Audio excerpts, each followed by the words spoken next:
course of history.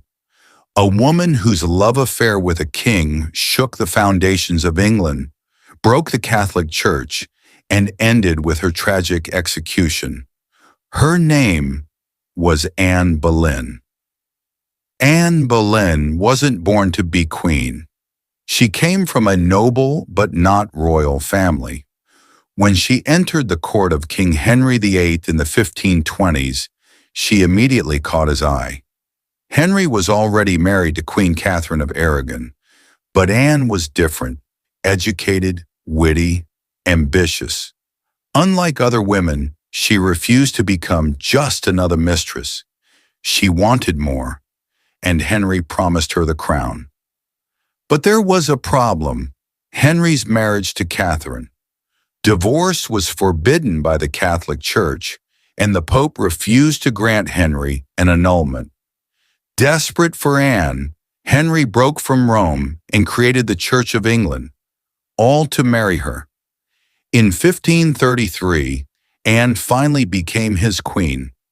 She was crowned in a lavish ceremony and soon gave birth, not to the male heir Henry craved, but to a daughter, the future Queen Elizabeth I. At first, Henry was enchanted by Anne, but her strong will and fiery temper soon made enemies at court. Worse still, she failed to give Henry a son.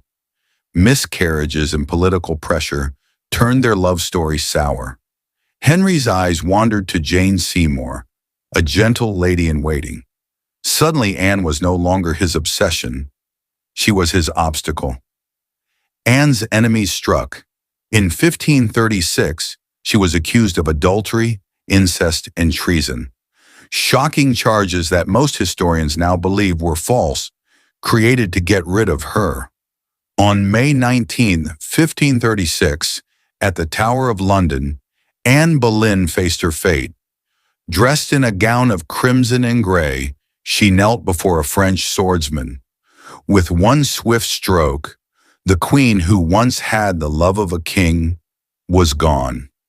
Anne Boleyn's dark love story is one of ambition, passion, betrayal, and tragedy.